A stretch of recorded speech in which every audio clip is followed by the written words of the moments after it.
আচ্ছা, যে বিষয়টা নিয়ে আমি চর্চা করছিলাম, যেটা যে একটা চেঞ্জিং ডেফিনিশন অফ জিওগ্রাফি। তো সেখানে আমরা দেখলাম ওল্ড এজ, মিডিল এজ এবং মডার্ন এজ। এই তিনটে এজে আমরা জিওগ্রাফির একটা পরিবর্তনশীল যে সংজ্ঞা, তার মানে দুটো বিষয় কিন্তু উঠে আসছে। একটি হচ্ছে আর্থ, আর একটি হচ্ছে যেটাকে আমরা বলছি মানুষ। তার মানে আর্থ হচ্ছে প্রথম ভাবটাকে বলছি আমরা যে প্রাকৃতিক একটা বিষয় হিসেবে তুলে ধরা হয়েছে।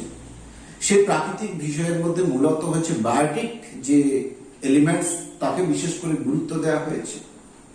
কিন্তু মধ্যযুগে আবার সম্পূর্ণভাবে এটিকে গণিত শাস্ত্রের অংশ হিসেবে দেখা হয়েছে, সম্পূর্ণ একটা ফিজিক্যাল সায়েন্সের পার্ট হিসেবে দেখানো হয়েছে।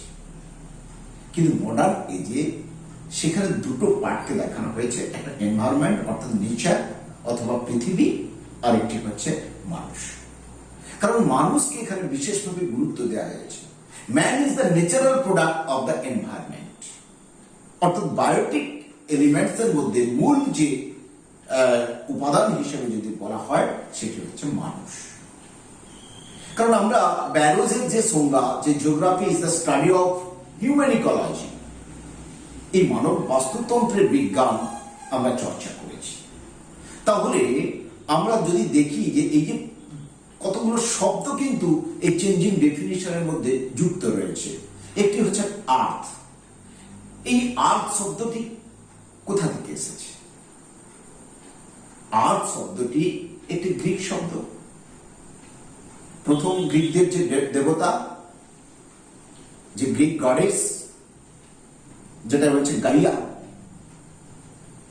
GAIA, এই গাইয়া থেকে এসেছে, গাইয়া থেকে এসেছে আর্থ, অর্থাৎ যার অর্থ হলো কি গ্রাউন্ড বা ফিল্ড। একইভাবে জার্মান শব্দ, সেই জার্মান শব্দ সেখানে রয়েছে আর্ডে থেকে, আর্ডে, অর্থাৎ সেখানে দেখা যাচ্ছে তারও অর্থ হলো কি ফিল্ড বলা হয়েছে। আবার ডাচ শব্দ আর্ডে থেকে এসেছে, AARDE, অর্থাৎ তাহলে আমরা কি দেখলাম যে গ্রিক শব্দ, জার্মান শব্দ, ডাচ শব্দ, আমরা প্রত্যেকটি শব্দের ক্ষেত্রে আমরা সেখানে কিন্তু যার অর্থ হলো ফিল্ড বা গ্রাউন্ড দেখছি আমরা। তা থেকে এসেছে আর্থ শব্দটি। অর্থাৎ এবারে যদি আমরা অর্থাৎ শব্দটি আসছি, মানে আর্থ মানে কিন্তু পৃথিবী নয়, আর্থ অর্থাৎ পৃথিবী। তাহলে এবার পৃথিবী শব্দটি কোথা থেকে এসেছে? আমাদের ভারতীয় উপমহাদেশে আমরা পৃথিবী শব্দটিকে প্রচলন করে যাই। প্রাচীন যে দর্শন শাস্ত্র, যে বেদ, তার মধ্যে উল্লেখযোগ্য ঋগ্বেদ, সেই ঋগ্বেদে উল্লেখ করা রয়েছে পৃথিবী শব্দটি। এই পৃথিবী শব্দটির অর্থ হলো বিস্তীর্ণ, অর্থাৎ বিস্তীর্ণ বলা হচ্ছে একটা বৃহৎ, একটা উন্মুক্ত সমতল ক্ষেত্র অংশকেই বলা হচ্ছে পৃথিবী বলা হচ্ছে। আবার কখনো আমরা সেই ঋগ্বেদে উল্লেখ করা হয়েছে পৃথিবীকে অপর নাম, কখনো ক্ষমা বলা হচ্ছে, কখনো অবনী বলা হচ্ছে, কখনো ধাত্রী বলা হচ্ছে, কখনো পুষা বলা হচ্ছে।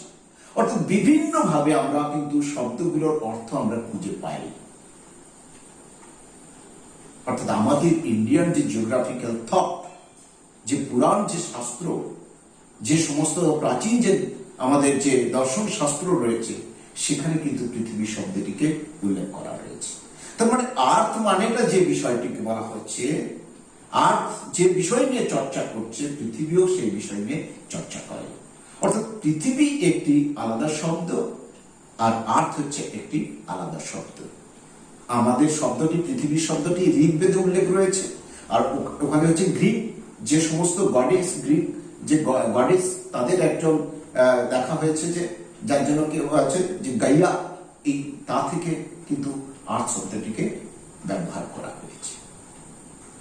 অর্থাৎ এখানে একটা পৃথিবী যেমন একদিকে থাকলো, তেমনি তার মধ্যে গুরুত্বপূর্ণ পার্ট হচ্ছে হিউম্যান সেখানে কি হচ্ছে, ম্যান এবং হিউম্যান, আমরা সবাই কিন্তু মানুষ, কিন্তু হিউম্যান বিশেষ বিশেষ ভৌগোলিক অঞ্চলে ওই যে areal differentiation of the earth surface which on man, যেটা মানুষের বাসভূমি, সেই বৈচিত্র্যকরণের যে বিজ্ঞান, যে আলাদা আলাদা যে স্পেস, আলাদা আলাদা যে রিজিয়ন, আলাদা আলাদা তার যে ইকোলজিক্যাল হোম, সেই অঞ্চলের অধিবাসীরা কে সেখানে ইনহ্যাবিটেন্ট যারা রয়েছে তাদেরকেই বলা হচ্ছে সেখানকার মানব।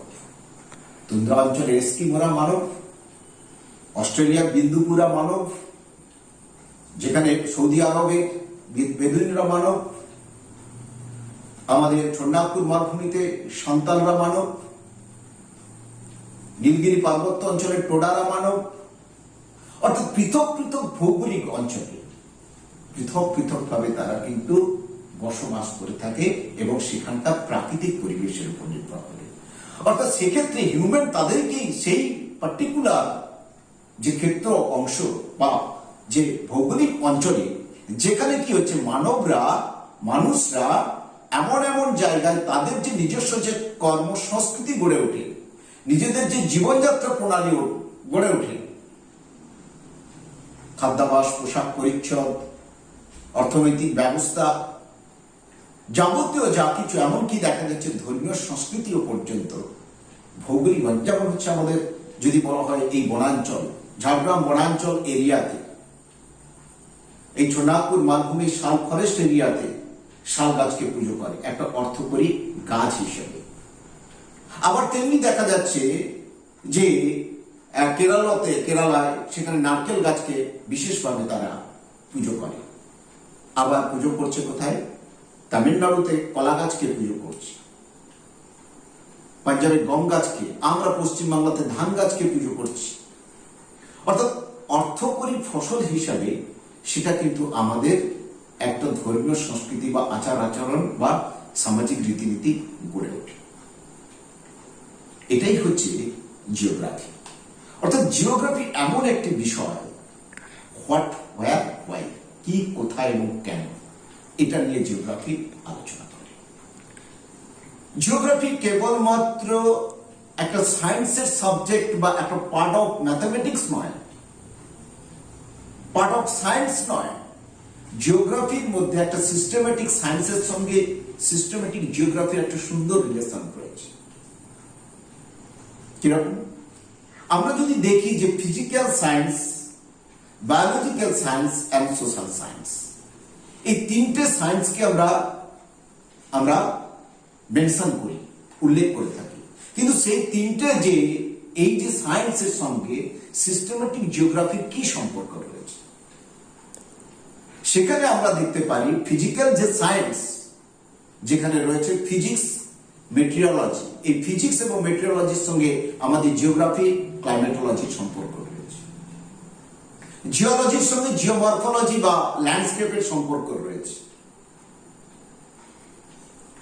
আবার যেখানে দেখা যাচ্ছে অ্যাস্ট্রোনমি, সেই অ্যাস্ট্রোনমির সঙ্গে কার্টোগ্রাফির সম্পর্ক রয়েছে। আবার তেমনি বায়োলজির যে পার্ট তিনটে, একটিকে বলছি আমরা বায়োলজিক্যাল সায়েন্সের মধ্যে যেটা রয়েছে বটানি মানে প্ল্যান্টস জিওগ্রাফি, জুলজি মানে অ্যানিমালস জিওগ্রাফি, হিউম্যান ফিজিওলজি মানে কি রয়েছে জিওগ্রাফি অফ রেসেস। আবার তেমনি সোশ্যাল সায়েন্সের ক্ষেত্রে দেখা যাচ্ছে, সেক্ষেত্রে আমরা দেখতে পাচ্ছি ইকোনমিক্সের সঙ্গে ইকোনমিক জিওগ্রাফি, হিস্ট্রি এবং পলিটিক্যাল সায়েন্সের সঙ্গে রয়েছে পলিটিক্যাল জিওগ্রাফি, সোশিওলজির সঙ্গে রয়েছে সোশ্যাল অ্যান্ড কালচারাল জিওগ্রাফি, ইথনোলজির সঙ্গে রয়েছে কি ইথনোলজিক্যাল জিওগ্রাফি। অর্থাৎ এই যে টোটাল যে সায়েন্সের সঙ্গে সিস্টেমেটিক সায়েন্সের সঙ্গে সিস্টেমেটিক জিওগ্রাফির একটা সুন্দর সম্পর্ক রয়েছে, যার জন্য বলা হচ্ছে জিওগ্রাফিকে মাদার অফ অল সায়েন্সেস, সকল বিজ্ঞানের জননী বলা হচ্ছে। মানুষ এবং পরিবেশ, নেচার প্রকৃতি এবং মানব, নেচার অ্যান্ড হিউম্যান, এই দুটোকে কিন্তু আমরা পরস্পরের মধ্যে যুক্ত করতে পারি এবং সেটা কেবলমাত্র আমরা জিওগ্রাফিক বিষয়ের মধ্যে আমরা উল্লেখ করি।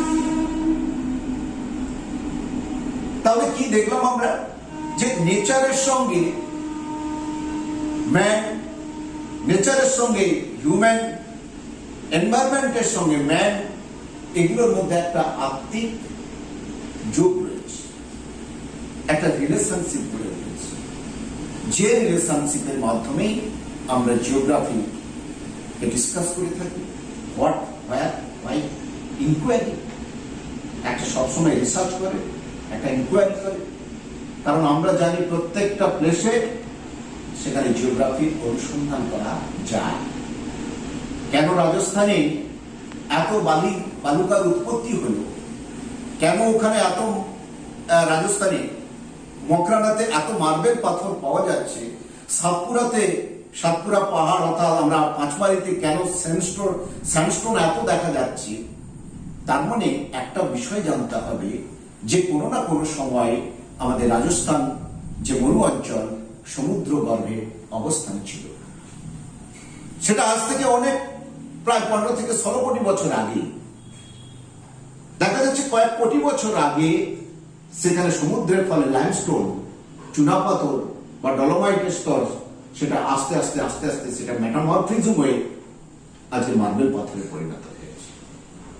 অর্থাৎ সেই যে মার্বেল পাথরের উৎস অঞ্চলটি আমাকে জানতে হবে, কারণ মার্বেল পাথর হচ্ছে চুনাপাথর থেকে রূপান্তরিত হয়, আর চুনাপাথর হচ্ছে সামুদ্রিক প্রাণীর বহিঃকঙ্কাল থেকে সেডিমেন্টেশনের ফলে সৃষ্টি হয়। তার মানে সেখানে এত পরিমাণে যে চুনাপাথরের স্তর, এত পরিমাণে যে তৈরি হলো, সেটা নিশ্চয়ই সেখানে কোনো সমুদ্রের অবস্থান ছিল। এইগুলো ইনকোয়ারি, এটাই হচ্ছে জিওগ্রাফিক বিষয়।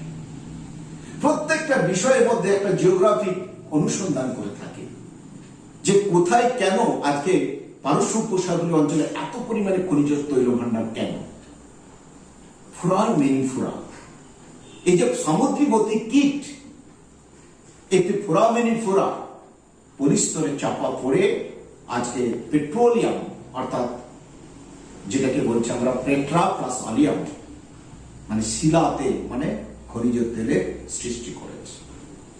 জিওগ্রাফি এই বিষয়গুলো নিয়ে চর্চা করে থাকে। অর্থাৎ আজকে সেটাই আমি বলছি যে বাসুতীর্থের পাঠশালা থেকে যে জিওগ্রাফি একটি কমপ্লিট সাবজেক্ট, জিওগ্রাফি একটি ডাইনামিক সাবজেক্ট, জিওগ্রাফি একটি চেঞ্জেবল সাবজেক্ট, আর জিওগ্রাফি একটি রিসার্চ অ্যান্ড ইনকোয়ারি, একটা জিওগ্রাফি সাবজেক্টের মধ্যে গভীরতা রয়েছে। যার ফলে আমি বলবো আমার প্রিয় ছাত্রছাত্রীদের যে জিওগ্রাফি শুধুমাত্র লোকেশন আইডেন্টিফিকেশন বা পৃথিবীর সৃষ্টি সম্পর্কে ব্যাখ্যা দেয় না। মানুষ তার জীবন জীবিকা নির্বাহ, তার যে কর্মকুশলতা, তার ধর্মীয় সংস্কৃতি এবং পৃথক পৃথক অঞ্চল ভেদে কেন গড়ে উঠেছে, সে বিষয়ে আমাদেরকে জানান দেন এই জিওগ্রাফি বিষয়টি। অর্থাৎ বাসুতীর্থের পাঠশালা থেকে আজকে আমি যে বিষয়টা নিয়ে চর্চা করলাম, সেটা হচ্ছে geographic meaning, concept and changing definition and relation in between systematic science and systematic geography. Thank you.